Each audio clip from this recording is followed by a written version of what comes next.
Hello everyone. स्वागत है दोस्तों हमारे चैनल पर आप सभी का।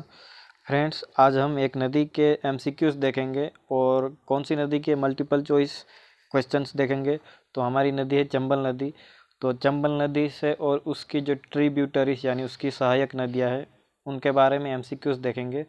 ठीक है, तो चलो शुरू करते हैं। हमारा पहला प्रश्न देखते हैं। क्या है हमारा पहला प्रश्न है, चंबल नदी का उद्गम स्थल है। क्या है प्रश्न दोस्तों हमारा? चंबल नदी का उद्गम स्थल है, ऑप्शन ए है काकरी काकरी बरड़ी, बी है जनापाव पहाड़ी, सी इटावा और डी अमरकंटक। फ्रेंड्स, इसका आंसर क्या हो सकता है? चंबल नदी का उद्गम कहाँ पर अवस्थित है? दोस्तों, इसका आंसर होगा बी जनापाव पहाड़ी।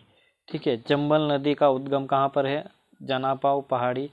और जनापाव पहाड़ी कहाँ पर है? ठीक है, विंध्य विंध्य पर्वत श्रेणी आपने नाम सुना होगा। विंध्य पर्वत श्रेणी जो नर्मदा के उत्तर में अवस्थित है, विंध्य श्रेणी, उसकी पहाड़ी है जनापाव पहाड़ी। और कहाँ पर अवस्थित है यह? मध्य प्रदेश के महू महू इंदौर में अवस्थित है। इंदौर की एक तहसील है महू। तो महू की जनापाव पहाड़ी से चंबल नदी का उद्गम स्थल है। ठीक है दोस्तों, तो मध्य प्रदेश की नदी है और मध्य प्रदेश के इंदौर के तहसील महू महू की एक जगह है जनाबाव पहाड़ी, वहाँ से निकलती है चंबल नदी।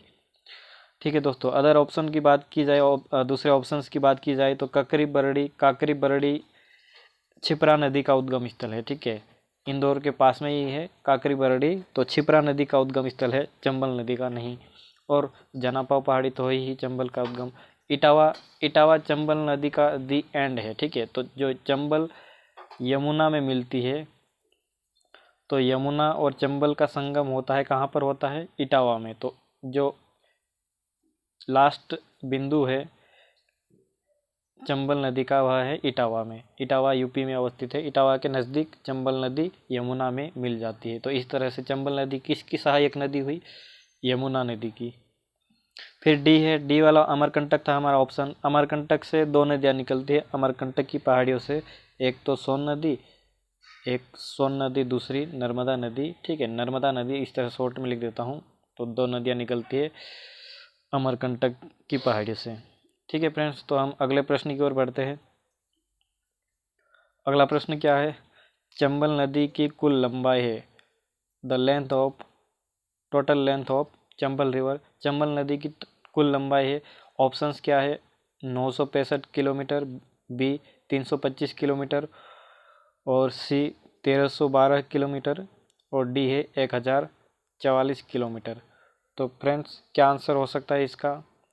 इसका आंसर है दोस्तों 965 किलोमीटर। चंबल की कुल लंबाई है 965 किलोमीटर। ठीक है, 965 किलोमीटर है, या 960 भी दे रखता है कहीं की किसी सोर्स में, लेकिन जो इसका टोटल लेंथ है एग्जैक्ट या लगभग 965 किलोमीटर।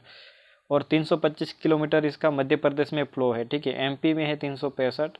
जो टोटल फ्लो है एमपी, राजस्थान और उत्तर प्रदेश का कितना है? 965 किलोमीटर, और मध्य प्रदेश का है 325 किलोमीटर। और 1312 किलोमीटर जो नर्मदा नदी है पश्चिम की ओर बहती है, अरब सागर में मिल जाती है। नर्मदा नदी का टोटल डिस्टेंस है, लेंथ है 1312 किलोमीटर।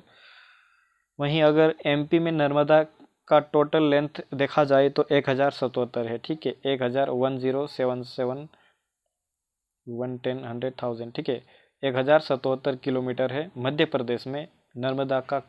और कुल क्षेत्र कितना है? 1312 किलोमीटर। ठीक है फ्रेंड्स, तो चंबल नदी की कुल लंबाई कितनी हमने देखी? 965 किलोमीटर। फिर हम अगले प्रश्न की ओर बढ़ेंगे। अगला प्रश्न है हमारा,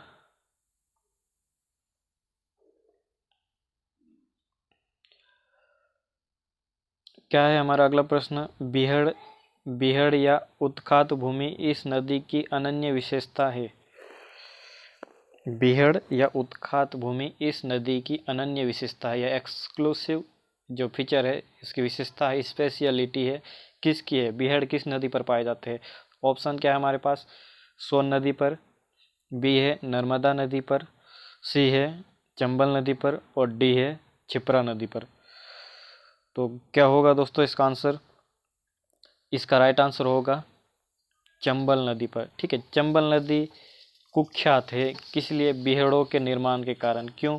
क्योंकि अपरदन करती है यह नदी, अपने आसपास के क्षेत्रों में इतना अपरदन करती है कि वहाँ पर बीहड़ बन गए हैं। ठीक है, बीहड़ या फिर उत्खात भूमि कहा जाता है या फिर महाखड्ड कहा जाता है।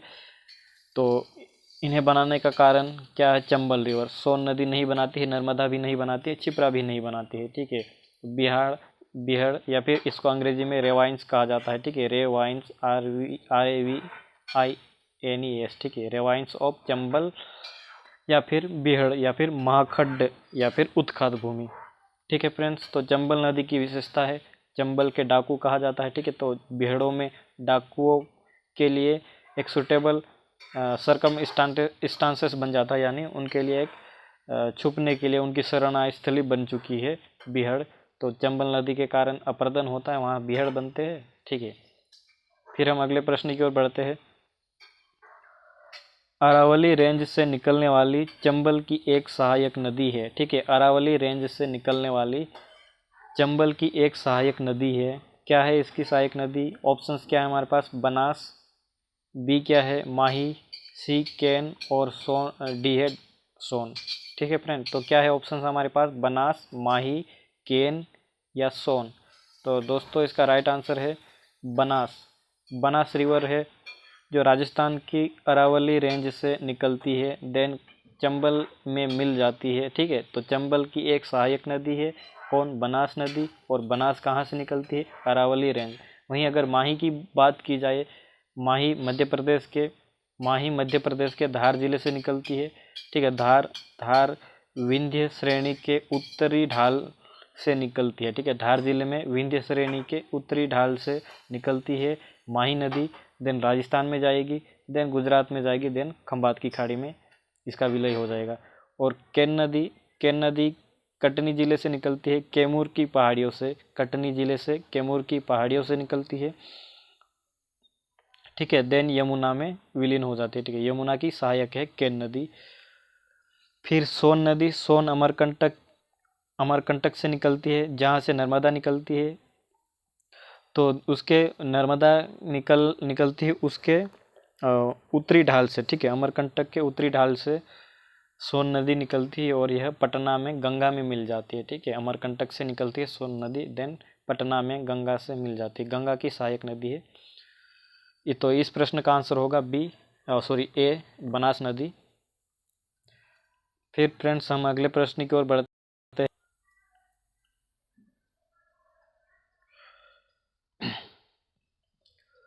अगला प्रश्न है हमारा पार्वती जो कि चंबल की एक सहायक नदी है। पार्वती नदी है जो कि चंबल की एक सहायक नदी है, इस जिले से निकलती है। कौन से ज़िले से निकलती है दोस्तों? ऑप्शन ए है अलीराजपुर से निकलती है, बी है सिंगरौली, सी इंदौर से और डी सीहोर से। तो पार्वती रिवर चंबल की एक सहायक नदी है, तो कौन से ज़िले से निकलती है? तो इसका राइट आंसर है सीहोर ज़िले से। सीहोर ज़िले से निकलती है पार्वती नदी। ठीक है, पार्वती नदी सीहोर ज़िले से निकलती है और चंबल में मिल जाती है, चंबल की एक सहायक नदी है। फिर दोस्तों हम अगले प्रश्न की ओर बढ़ते हैं। अगला प्रश्न है हमारा, अगला प्रश्न है मालवा की गंगा जिसके किनारे अवस्थित पवित्र शहर उज्जैन है। ठीक है, मालवा की गंगा नाम से एक नदी है जिसके किनारे अवस्थित पवित्र शहर उज्जैन है, एवं जहाँ प्रत्येक 12 वर्ष के बाद सिंहस्थ या फिर कुंभ मेला आयोजित किया जाता है। तो इसके ऑप्शंस क्या है? ए है चंबल, बी क्षिप्रा, सी नर्मदा, डी पार्वती। तो फ्रेंड्स इसका राइट आंसर है क्षिप्रा नदी। क्षिप्रा नदी को मालवा की गंगा कहा जाता है। मालवा की गंगा कहा जाता है। और इसके किनारे पर कौन सा शहर या कौन सा पवित्र शहर है? उज्जैन अवस्थित है। और उज्जैन में क्या होता है, वहाँ प्रत्येक 12 वर्ष के बाद सिंहस्थ या फिर कुंभ मेला आयोजित किया जाता है। तो क्षिप्रा रिवर है इसका राइट आंसर। फिर हम अगले प्रश्न की ओर बढ़ते हैं।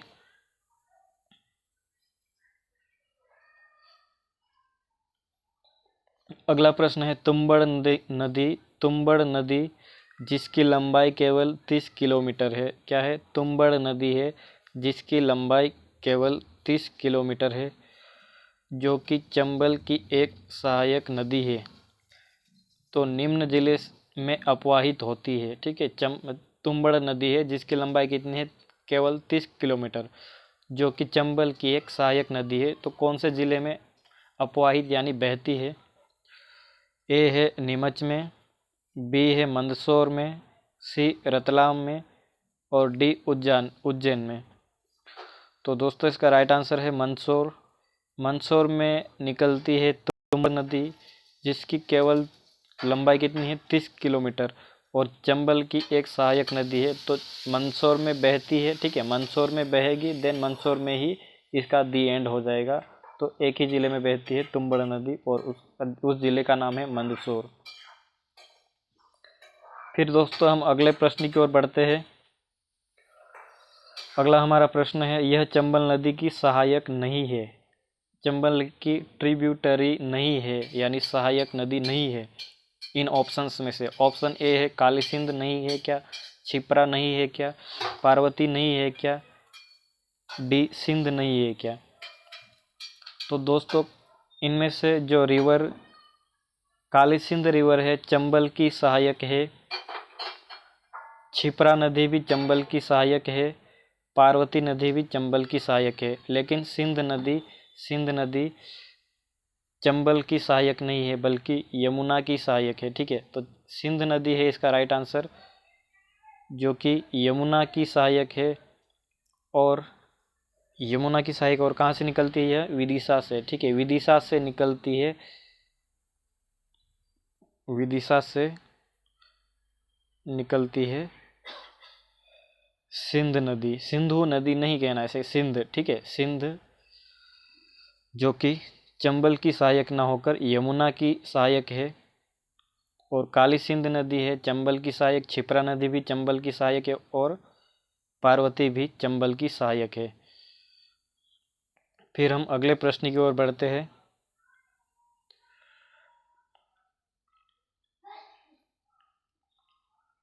अगला प्रश्न है हमारा, यह नदी देवास के बागली कस्बे से निकलती है और चंबल की सहायक है।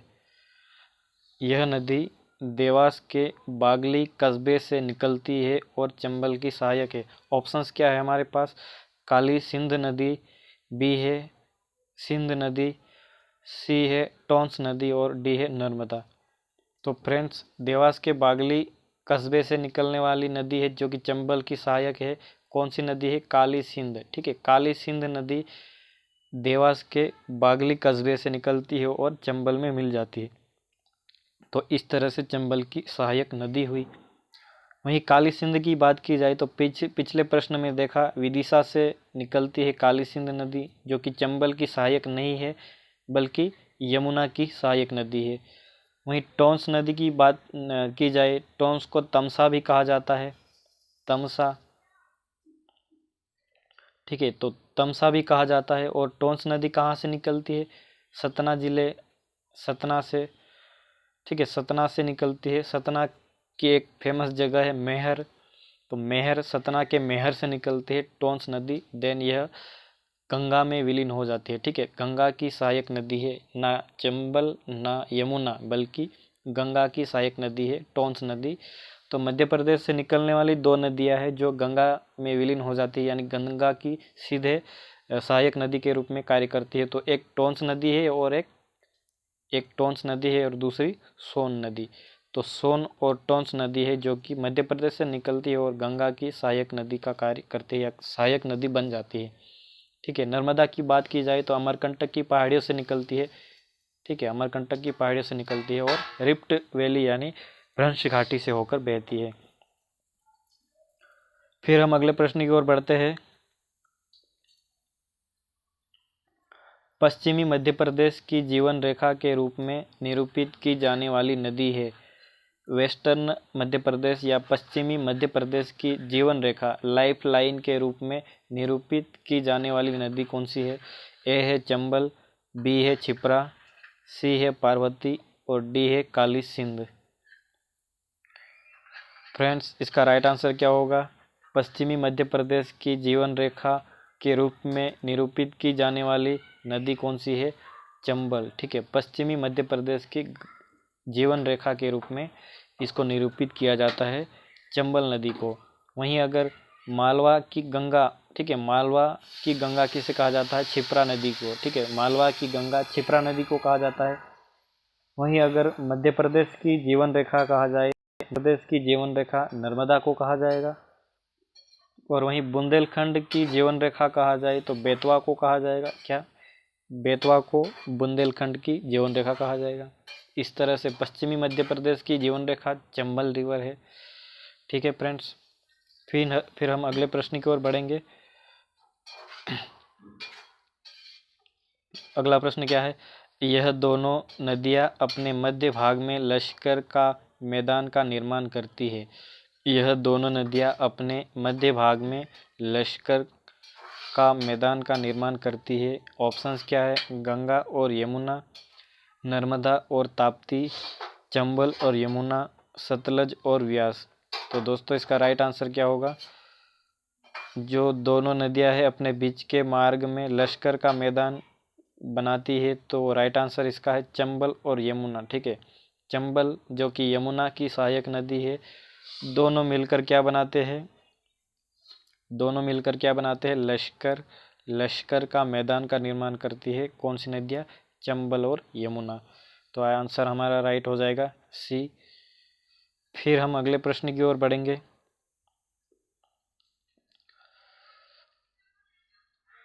हमारा यह वाला प्रश्न है, गांधी सागर, जवाहर सागर, प्रताप सागर इस नदी पर अवस्थित बहुउद्देशीय परियोजनाएं है। ठीक है, गांधी सागर, जवाहर सागर, प्रताप सागर इस नदी पर अवस्थित क्या है?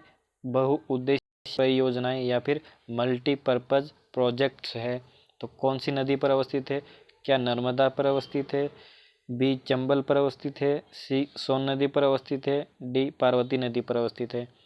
तो फ्रेंड्स, इसका राइट आंसर होगा चंबल नदी पर। चंबल नदी पर अवस्थित है कौन सी परियोजनाएं? गांधी सागर, जवाहर सागर और प्रताप सागर, जो कि मल्टीपर्पज़ प्रोजेक्ट्स के रूप में है। सिंचाई और जल विद्युत का इनका उद्देश्य है। और इनमें से गांधी सागर मध्य प्रदेश में है, एमपी में है, जो कि मंदसौर ज़िले में है। वहीं जवाहर सागर और प्रताप सागर कहाँ पर अवस्थित है?